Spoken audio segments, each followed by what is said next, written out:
제 이름은 김서연입니다. 누구나 한 번쯤 들어봤을 만한 대기업에서 기획팀 과장으로 일하고 있어요. 아마 많은 분들이 부러워할 만한 직장이겠죠? 매일 아침 7시면 사무실에 도착해서 밤 10시가 넘어서야 퇴근하는 일상이었습니다. 엘리베이터에서 들리는 기계음, 복도를 걸을 때마다 나는 구두 소리, 회의실에서 오가는 치열한 토론들, 그 모든 게 제게는 성취의 상징이었어요. 결혼한 지 이제 2년이 되었습니다. 남편은 같은 회사 선배였고, 연애 3년 만에 결혼했어요. 처음엔 정말 행복했죠. 내가 사랑하는 사람과 평생을 함께 한다는 설렘으로 가득했었거든요. 결혼식 날, 하얀 드레스를 입고 버질로드를 걸으며 생각했어요. 이제 나도 누군가의 아내가 되는구나. 좋은 아내, 좋은 며느리가 되어야지. 그때만 해도 그 다짐이 얼마나 무거운 짐이 될지는 몰랐습니다. 결혼 후에도 제 일상은 크게 달라지지 않았어요. 아니, 조금 더 바빠졌다고 해야 맞겠네요. 출근 전에 시댁에 들러 안부 인사를 드리고, 퇴근 후에는 마트에 들러 반찬거리를 사서 시댁에 들르는 날이 생겼거든요. 처음엔 부담스럽지 않았어요. 오히려 기뻤죠? 새로운 가족이 생겼다는 기쁨. 그들에게 인정받고 싶다는 마음이 더 컸거든요. 시어머니는 겉보기엔 정말 좋은 분이셨어요.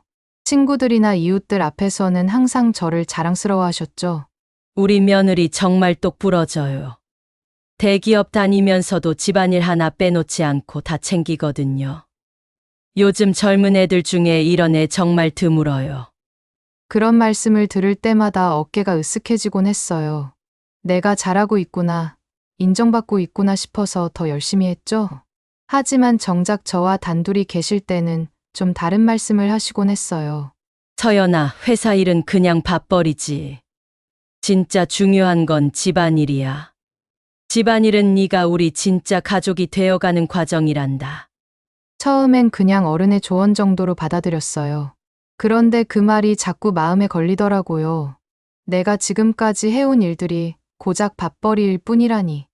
그럼 진짜 나는 어디에 있는 걸까요? 남편에게 조심스럽게 말을 꺼내본 적도 있어요. 오빠, 어머니 말씀이 가끔 좀 부담스러워. 내가 하는 일이 그냥 밥벌이라고 하시면서. 그러면 남편은 늘 똑같은 대답을 했어요.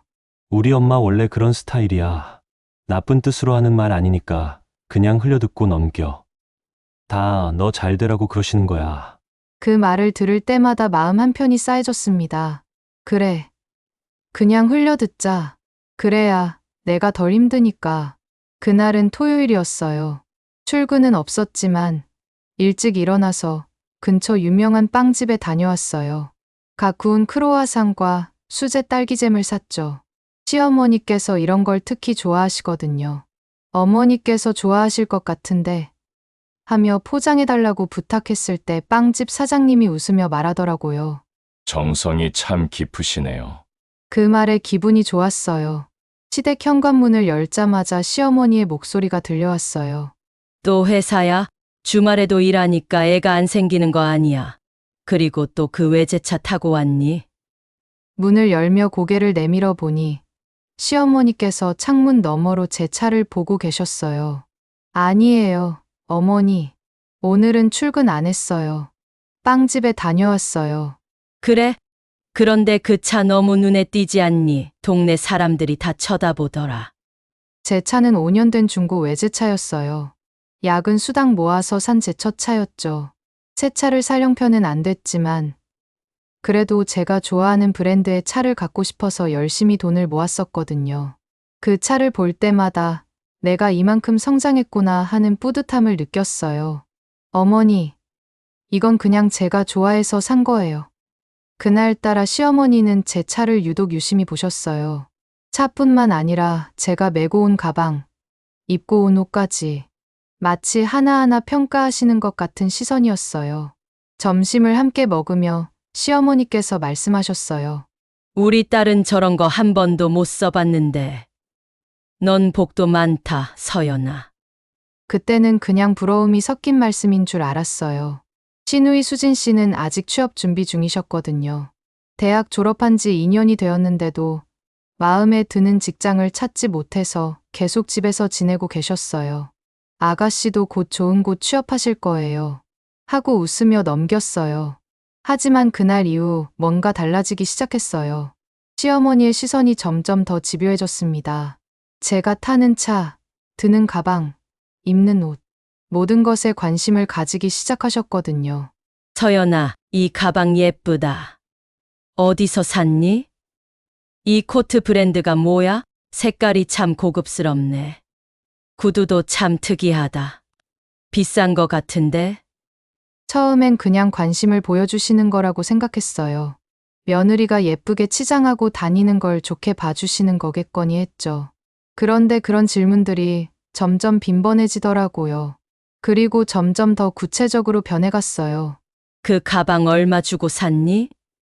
그 옷 어느 매장에서 샀어. 나도 수진이랑 한번 가보고 싶었어. 차는 할부로 샀니? 일시불로 샀니? 이런 질문들이 조금씩 부담스러워지기 시작했지만 그래도 참았어요. 가족이 되려면 이런 것쯤은 당연한 거라고, 나쁜 뜻으로 물어보시는 게 아니라고 스스로를 달래며 지냈어요. 그게 시작이었습니다. 저는 그땐 몰랐어요. 그 작은 관심이 얼마나 큰 일의 서막이 될지. 그로부터 며칠 뒤였어요. 평일 저녁에 시댁에 들렀는데 시어머니께서 마당 앞에서 저를 기다리고 계셨어요. 서연아, 오늘은 차 안 타고 왔니? 아, 저기 있네. 지난번에 본 그 차 말인데. 정말 부티나더라. 처음엔 그냥 칭찬이겠거니 했어요. 그런데 시어머니는 망설임 없이 말을 이으셨어요. 그 차 며칠만 우리 수진이 좀 태우면 안 되겠니? 이번 주에 친구 결혼식이 있다고 하더라고. 자기 친구들은 다 좋은 차 타고 온다고 하는데 수진이만 지하철 타고 가기엔 좀 그렇잖아. 한순간 귀를 의심했어요. 제 차를 빌려달라고요. 신우이에게요? 어머니, 그게 제 차인데요. 저도 매일 출퇴근하는데 말을 다 끝내기도 전에 시어머니는 손사래를 치셨어요. 아이, 그럼 어쩌니 며칠만이잖아. 서연이 너야 그 차 안 타고 다녀도 되잖아. 지하철도 있고 버스도 있고. 너무 좋은 차 타고 다니면 괜히 시기 받기도 하고 그렇잖니? 숨이 막혔어요. 제 차를 왜 제가 안 타고 다녀야 하죠? 그리고 제가 좋은 차 탄다고 시기를 받는다니. 그게 무슨 말씀인가요? 어머니, 그런데 그 차는 제 병이고, 보험도 복잡하고, 그리고 제 출퇴근 시간도 맞춰야 해서 시어머니의 얼굴이 살짝 굳어졌어요. 서연아, 너 무슨 말을 그렇게 하니? 내가 그냥 며칠 수진이 좀 태워달라고 했는데 이렇게까지 거절할 일은 아니잖니. 가족끼리 그런 것도 안 되면 어떻게 해? 순간 제가 너무 각박한 사람처럼 느껴졌어요. 차 하나 빌려주지 못하는 인색한 며느리가 된 것 같았어요. 그게 아니라 차라리 제가 아가씨 데려다 드릴까요? 결혼식장까지요. 아니야, 그러면 너만 힘들어 그냥 차만 빌려주면 되는데 왜 이렇게 복잡하게 생각하니? 그날 집으로 돌아오는 길, 운전대를 잡은 제 손이 떨렸어요. 사이드미러로 보이는 제 얼굴은 창백해져 있었어요. 나만 참으면 되는 걸까? 이건 정말 작은 부탁일 뿐인 걸까? 집에 도착해서도 마음이 편치 않았어요. 현관문을 열고 들어가니 남편이 거실에서 TV를 보고 있었어요. 왔어. 어머니 뵙고 왔어? 응. 그런데 저는 조심스럽게 오늘 있었던 일을 말했어요. 오빠, 어머니께서 내 차를 아가씨가 좀 타게 해달라고 하셨어. 남편은 의외로 담담했어요. 마치 이미 들은 얘기인 것처럼요. 아, 그거? 엄마한테 들었어. 수진이 친구 결혼식 간다면서. 뭐 며칠만 쓰겠다는 건데 그냥 빌려줘도 되지 않아? 그 차가 내가 얼마나 아끼는 건지 알잖아. 그리고 차 문제보다는 그런 식으로 당연하게 말씀하시는 게 좀. 남편은 핸드폰을 보며 대답했어요. 서연아, 우리 엄마 원래 그런 성격이야. 딱히 너 무시하려는 것도 아닐 거야. 그냥 도와달라는 거지. 가족끼리 서로 도우며 사는 거 아니야? 그날 밤 잠자리에 누웠는데 잠이 오지 않았어요. 천장을 바라보며 생각했어요. 고작 차 하나 가지고 이렇게 마음이 무거울 수밖에 없는 걸까요? 그건 차 때문이 아니었어요. 당연하게 여겨지는 내 시간, 내 물건, 내 노력. 그 모든 걸 누군가는 네 거지만 내가 써도 된다고 생각하는 그 마음이 아프게 했어요. 다음 날 아침, 결국 차 키를 시댁에 가져다 드렸어요. 시어머니는 환하게 웃으시며 말씀하셨어요.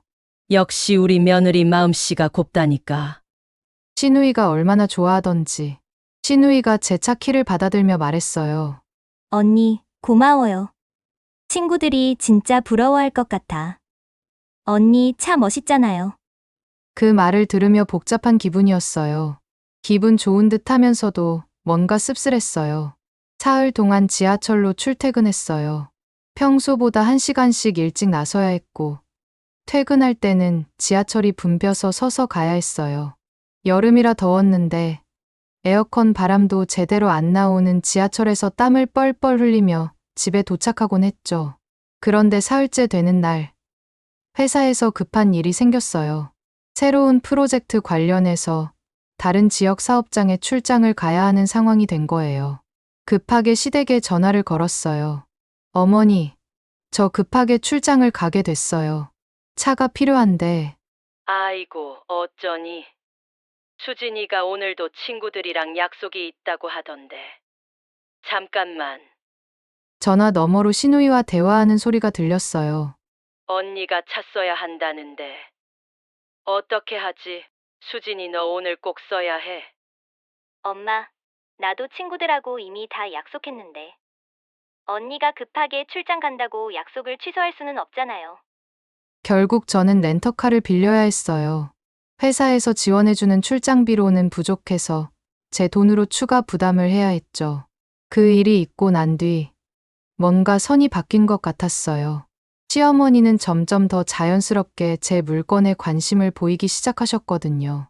다음 주 시댁에 갔을 때 시어머니께서 제 가방을 보시며 말씀하셨어요. 서연아, 이거 참 멋지다. 어디서 샀니? 색감이 참 고급스럽네. 우리 수진이 취향이랑 딱 맞을 것 같은데. 그 순간 뭔가 불길한 예감이 들었지만 그냥 웃으며 대답했어요. 아, 작년에 출장 갔을 때 샀어요. 좀 비쌌지만 마음에 들어서. 아끼는 가방이에요. 그래? 예쁘다. 수진아, 와서 이것 좀 봐. 시누이가 다가와서 제 가방을 자세히 살펴보더라고요. 와, 이거 진짜 예뻐요. 언니 센스 정말 좋아. 나도 이런 가방 갖고 싶어요. 그날 집에 돌아와서 가방을 찾으니 없었어요.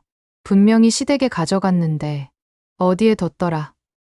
혹시 시댁에 두고 온 걸까요?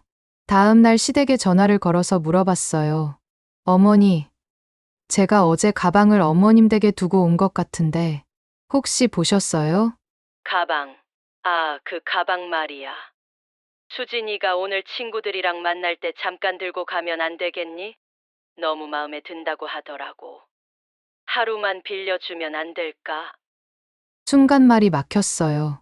제 허락도 없이 이미 가져간 거잖아요. 그런데 어머니, 그 가방은 제가 정말 아끼는 거예요. 아이, 하루만이잖아. 수진이가 그렇게 갖고 싶어 하는데 언니로서 하나 정도는 빌려줄 수 있지 않을까? 가족끼리 그런 것도 안 되면 너무 야박하지 않니? 그날 밤 남편에게 이야기했어요. 오빠, 어머니가 내 가방을 아가씨한테 내 허락도 없이 마음대로 빌려주셨어. 그래, 뭐, 하루 정도야. 그렇게 신경 쓸 일은 아닌 것 같은데. 신경 쓸 일이 아니라고. 내 물건인데 내 허락도 없이 가져가는 걸 어떻게 신경 안 쓰지. 서연아, 그렇게 예민하게 받아들이지 마. 가족끼리 좀 융통성 있게 살아야지. 그 말을 듣고 더 이상 말하지 않았어요. 하지만 마음속으로는 생각했어요. 이게 과연 융통성일까? 그 일 이후로 뭔가 물꼬가 트인 것 같았어요. 시어머니는 점점 더 당연하다는 듯이 제 물건들에 손을 대기 시작하셨거든요. 이틀 후 시댁에 갔을 때 그 가방은 시누이 손에 들려 있었어요. 분명 하루만 빌려달라고 하셨는데 말이죠. 아가씨, 제 가방. 아, 이거요? 너무 예뻐서 아직 못 돌려드렸어요. 언니, 하루 이틀 더 써도 되죠? 친구들이 진짜 부러워해요. 제가 뭐라고 말하기도 전에 시어머니께서 말씀하셨어요. 서연아, 지난번에 너 옷방 좀 봤는데 예쁜 게 정말 많더라. 너 옷이 너무 많으니까 좀 나눠 써도 되지 않을까? 수진이는 취업 준비하느라 새 옷도 못 사고 있는데. 옷방을요. 제 허락도 없이요? 아이, 가족끼리 뭘 그렇게. 수진아, 가서 그거 가져와 봐. 지난번에 본 그 셔츠 말이야. 신우이가 제 방으로 들어가서 하얀 셔츠 하나를 들고 나왔어요. 제가 작년 보너스로 산 브랜드 셔츠였어요. 아직 한 번도 입지 않았던 새 옷이었죠. 언니, 이거 완전 제 스타일인데요. 한 번만 입어봐도 될까요? 목이 막혔어요. 뭐라고 대답해야 할지 몰랐어요. 안 된다고 하면 인색한 며느리가 될 것 같고, 그렇다고 해서 내 새 옷을 그냥 내줄 수도 없고. 제가 망설이는 사이 시어머니께서 말씀하셨어요. 서연아, 여자들끼리는 이런 거 나눠 입는 거야. 내가 어릴 때도 친정 올케들이랑 옷 바꿔 입고 그랬어. 요즘은 시누이랑 며느리가 그런 정도는 해야지. 사이좋게 말이야. 결국 아무 말도 하지 못했어요. 제 침묵을 허락으로 받아들이신 걸까요? 신우이는 그 자리에서 셔츠를 입어보기까지 했어요.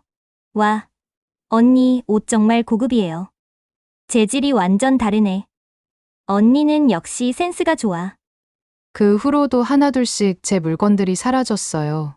화장대 위에 두었던 향수, 수진이가 좋아하는 향이라서 좀 빌려갔어. 출장용 가방 안에 넣어둔 브랜드 지갑, 수진이 지갑이 너무 낡아서 잠깐만 쓰게 했어. 구두장 깊숙이 넣어뒀던 하이힐까지. 수진이 발 사이즈랑 맞네.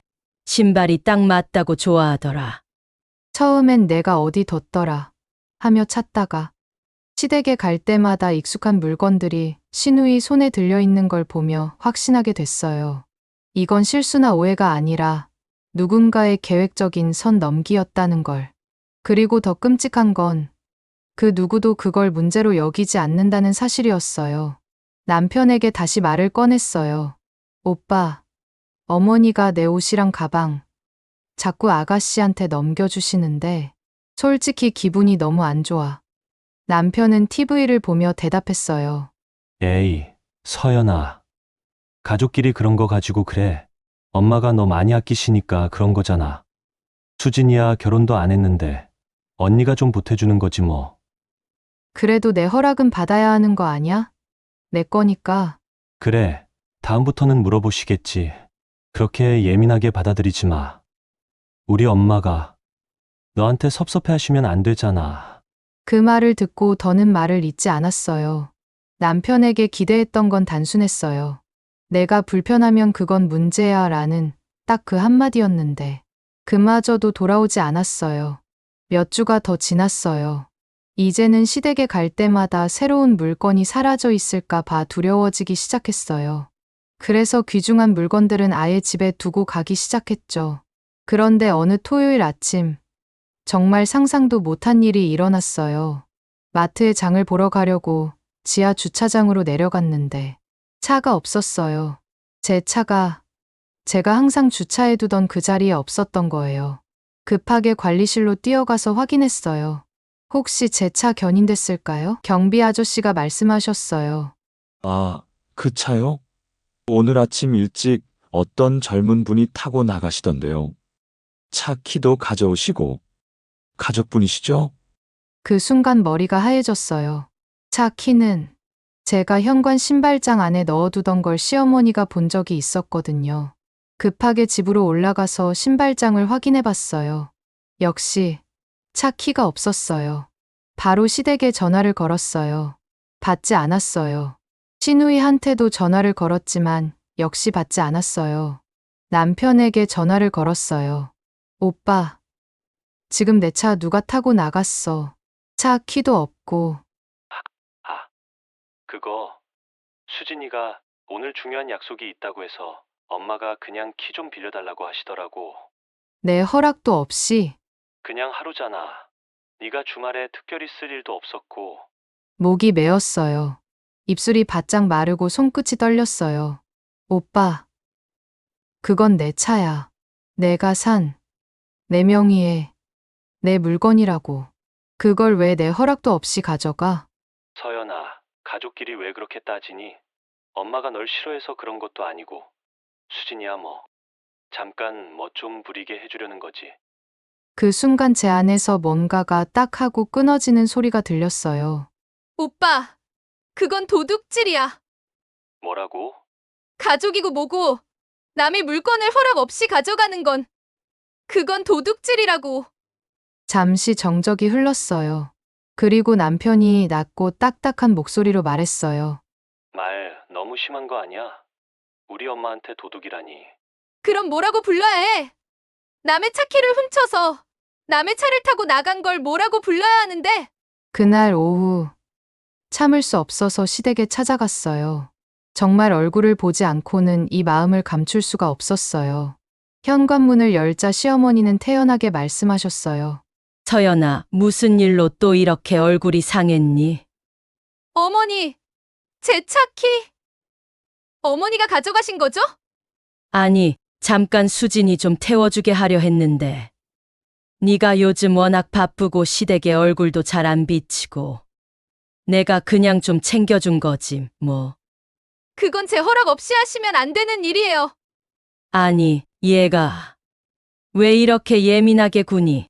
이래서 네가 정이 없다는 소리를 듣는 거야. 정. 그 단어에 더 이상 참을 수 없었어요. 어머니, 저는 지금까지 어머니가 제 물건을 손대셔도 웃고 넘겼어요. 제 가방, 옷, 화장품. 다 수진 씨 손에 들어가는 거 봐도 가족이니까, 어머니니까 그냥 참았어요. 근데 오늘처럼 차 키를 몰래 가져가서 아무 말 없이 제 차를 끌고 나가신 건, 그건 정말 선을 넘으신 거예요. 말이 너무 지나치네, 서연아. 이 집 며느리가 돼서 그 정도도 이해 못하니? 이해요? 이해는 서로 존중이 있을 때 하는 거잖아요. 근데 어머니는 단 한 번이라도 제 입장을 생각해 보셨어요? 그때 문이 열리며 수진 씨가 들어왔어요. 화장을 진하게 한 얼굴에 제 차 키를 손에 들고 있었어요. 언니 왔어요? 저 오늘 완전 인기 폭발이었어요. 이 차 진짜 잘 나가더라고요. 역시 언니는 센스가 좋아요. 저는 말이 나오지 않았어요. 그리고 조용히 손을 내밀었어요. 차 키 주세요. 신우이는 뻔뻔하게 웃으며 말했어요. 뭐야, 언니 삐졌어요? 잠깐만 빌린 건데. 다시 돌려드리면 되잖아요. 지금 그게 빌린 거라고 생각하세요?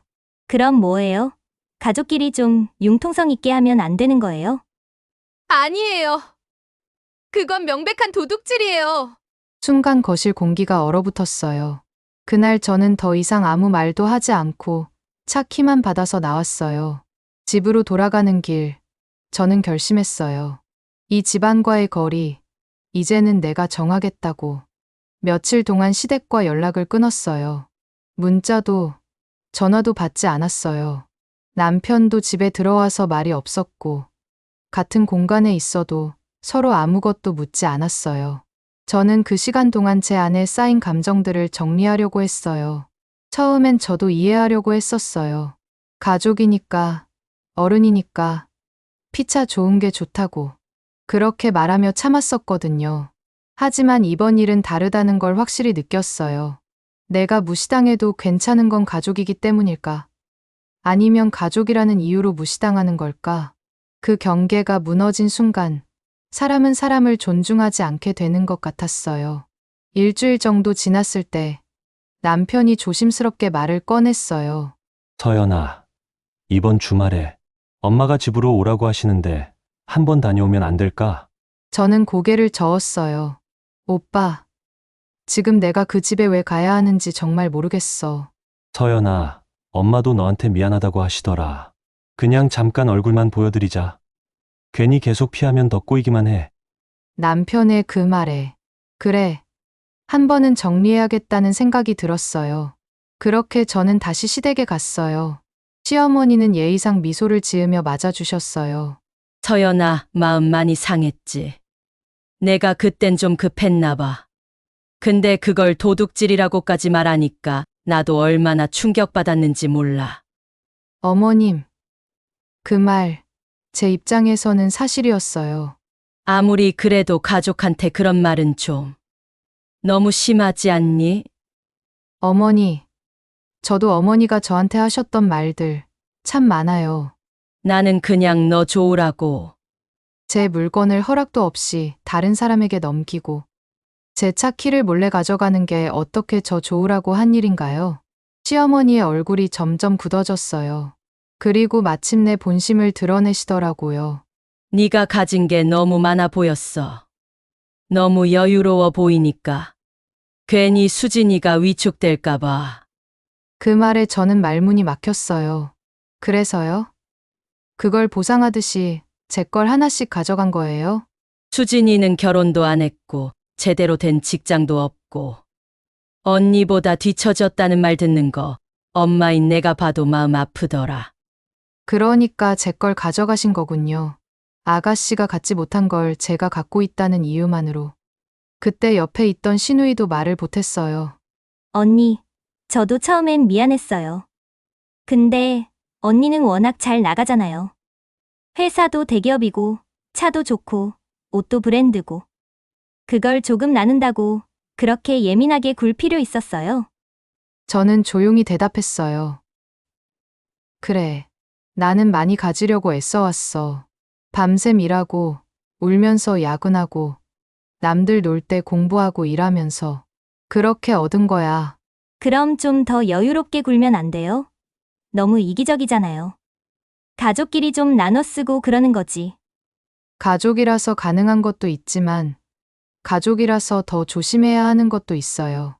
됐어요. 언니는 원래부터 정이 없어요. 우리 가족에 잘 안 어울린다니까.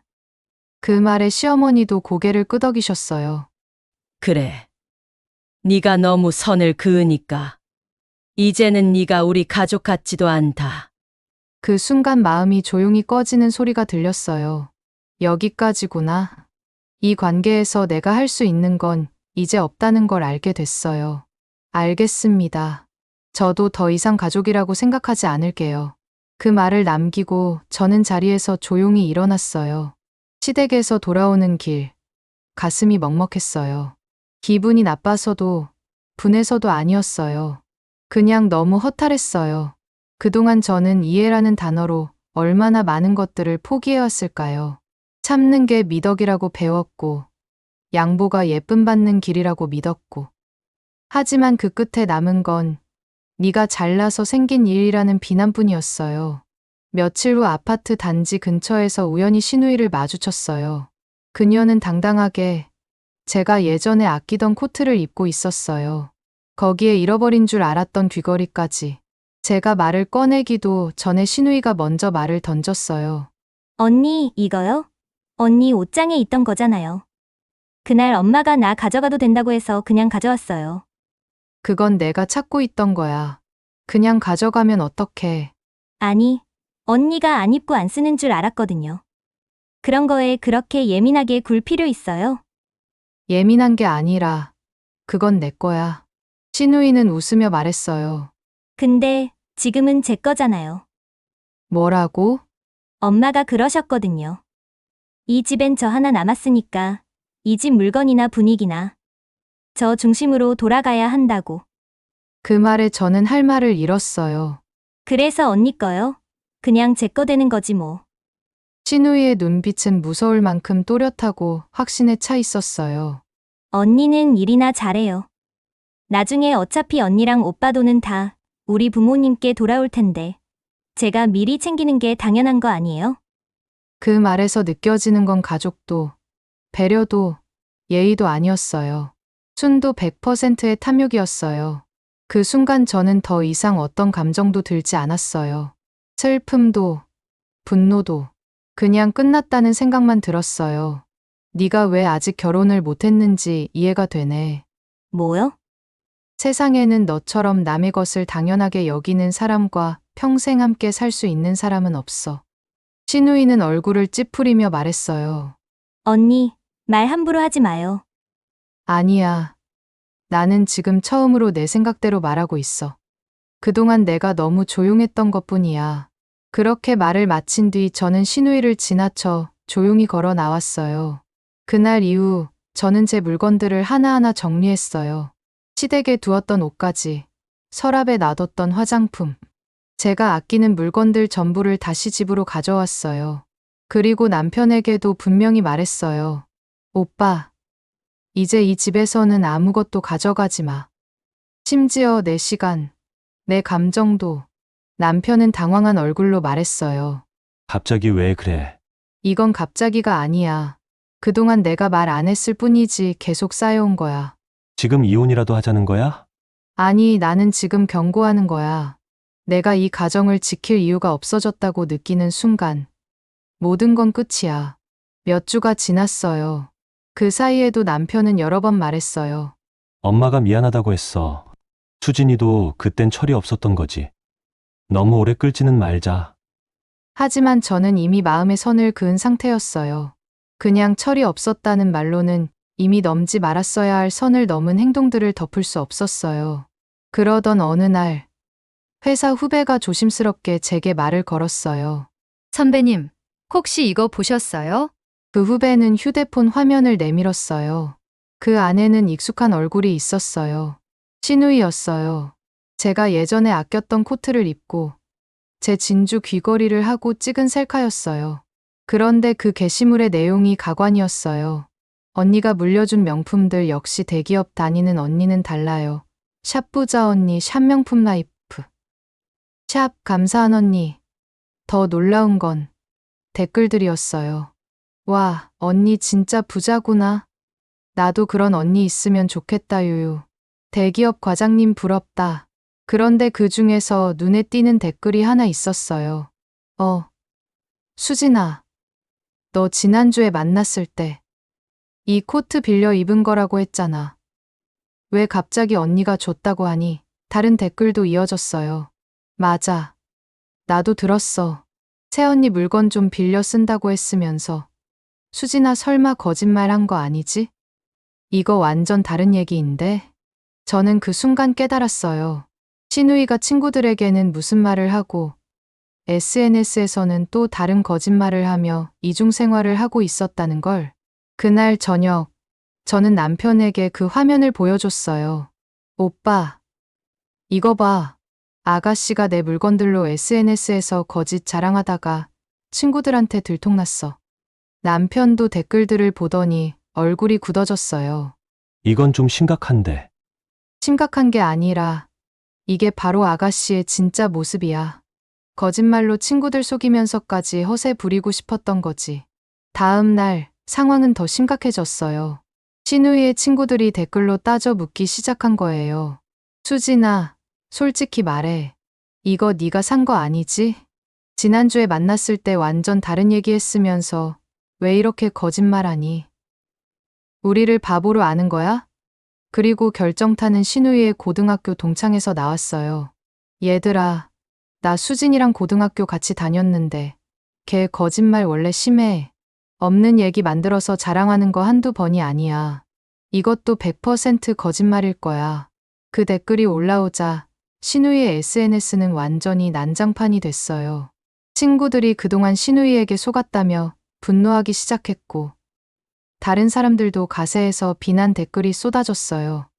거짓말쟁이, 허세녀 인증, 남의 물건으로 자랑하다가 들통난 케이스. 그제야 시어머니에게서 급하게 전화가 왔어요. 서연아, 수진이 일 때문에 혹시 시간 있으면 집에 좀 와줄 수 있겠니?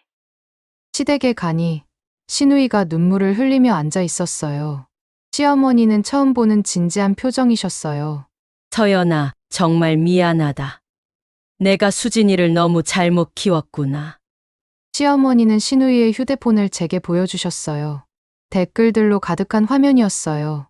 이 아이가 네 물건들로 거짓말을 하다가 이렇게 됐다더라. 친구들한테도 다 들통나고. 서연아, 정말 미안하다. 신우이는 고개도 들지 못한 채 말했어요. 언니 미안해요. 정말 미안해요. 그때서야 저는 말할 수 있었어요. 아가씨, 이게 바로 거짓으로 쌓은 삶의 결과예요. 남의 것을 탐내고 거짓말로 자존심을 세우려 했던 결과가 이거예요. 시어머니도 고개를 숙이시며 말씀하셨어요. 서연아, 네 말이 다 맞았다. 내가 이 아이한테 잘못된 걸 가르쳤구나. 남의 것을 당연하게 여기게 만들었어. 그날 저는 마침내 제 물건들을 모두 되찾았어요. 그리고 더 중요한 건 제 목소리를 되찾았다는 거였어요. 그 사건 이후 모든 게 달라졌어요. 신우이는 한동안 집 밖으로 나오지도 못했어요. SNS는 아예 계정을 삭제해버렸고 친구들과도 연락을 끊었다고 했어요. 거짓말로 쌓아올린 관계들이 한순간에 무너져버린 거죠. 시어머니는 그 후로 완전히 달라지셨어요. 저에게 정중하게 말을 하기 시작했고 제 개인적인 일에는 전혀 간섭하지 않으셨어요. 어느 날 시어머니가 조심스럽게 말씀하셨어요. 서연아, 그동안 정말 미안했다. 네가 얼마나 힘들었을지 이제야 알겠구나. 어머니, 나는 가족이라는 이름으로 네 것을 함부로 대했어. 그게 얼마나 잘못된 일인지. 수진이가 저렇게 망신당하고 나서야 깨달았다. 시어머니의 목소리에는 진심이 담겨 있었어요. 앞으로는 네가 싫다고 하면 절대 강요하지 않을게. 그리고 네 물건, 네 시간, 네 의견. 모든 걸 존중하겠어. 남편도 변화했어요. 그 사건을 보고 나서야 제가 얼마나 오랫동안 참아왔는지 제대로 이해한 것 같았어요. 서연아, 미안해. 정말 미안해. 남편이 제 손을 잡으며 말했어요. 너의 마음을, 네 입장을 제대로 들여다보지 못했어. 가족이라는 핑계로 너를 희생시킨 거구나. 이제라도 깨달았다니 다행이야. 앞으로는 달라질게. 내가 너를 지킬게. 우리 엄마든 수진이든 누구든 너를 함부로 대하지 못하게 할게. 그 말이 거창하게 들리지 않았던 건 그가 말보다 행동으로 변화를 보여주었기 때문이에요. 실제로 며칠 후 시어머니가 제게 뭔가를 부탁하려는데 남편이 먼저 나서더라고요.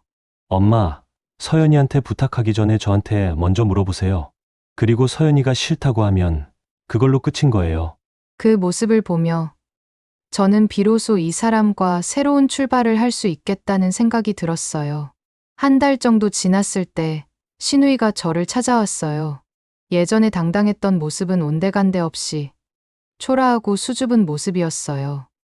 언니, 정말 죄송해요. 신우이는 고개를 숙인 채 말을 이어갔어요. 그동안 언니한테 정말 못된 짓만 했어요. 언니 물건 가져가고 거짓말하고 언니가 얼마나 힘들었을지 이제라도 깨닫게 된 게 다행이에요. 앞으로는 정말 달라지겠어요.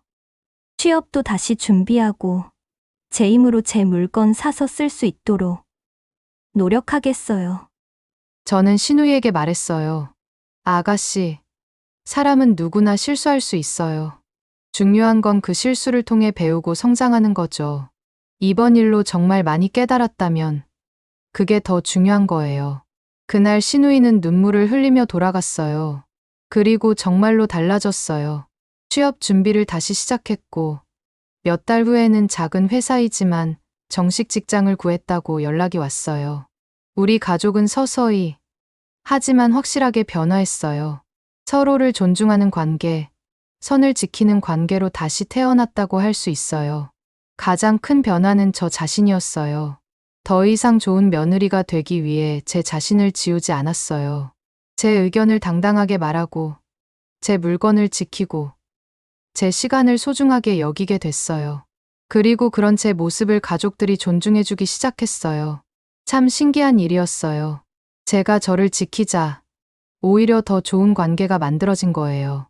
그로부터 1년이 지났어요. 어느 봄날 오후, 저는 동네 작은 공원 벤치에 앉아 있었어요. 따뜻한 햇살 아래 아이들이 뛰노는 소리가 멀리서 들려왔고, 벚꽃 꽃이 피 바람에 흩날리고 있었어요. 문득 1년 전 그때가 생각났어요.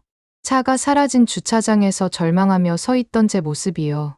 그때는 정말 모든 걸 포기하고 싶었어요. 하지만 지금은 달라요.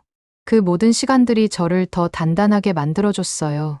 시어머니는 정말로 변화하셨어요. 이제는 제가 시댁에 가지 않아도 뭐라고 하지 않으시고, 오히려 제가 바쁠 때는 힘들면 억지로 오지 말라고 말씀하세요. 그리고 절대로, 정말 절대로 제 물건에는 손을 대지 않으세요. 신우이는 지금 작은 회사에서 성실하게 일하고 있어요. 가끔 시댁에서 만나면 저에게 정중하게 인사해요. 그리고 자기 돈으로 산 옷을 입고 자기 가방을 들고 다니는 모습이 훨씬 더 당당해 보여요. 얼마 전에는 이런 말까지 하더라고요. 언니, 그때 언니가 저한테 해준 말. 왜 결혼을 못했는지 이해된다는 그 말, 정말 뼈에 사무쳤어요. 근데 지금 생각해보니 정말 맞는 말이었어요. 그때의 제가 누구와 평생을 살 수 있었겠어요.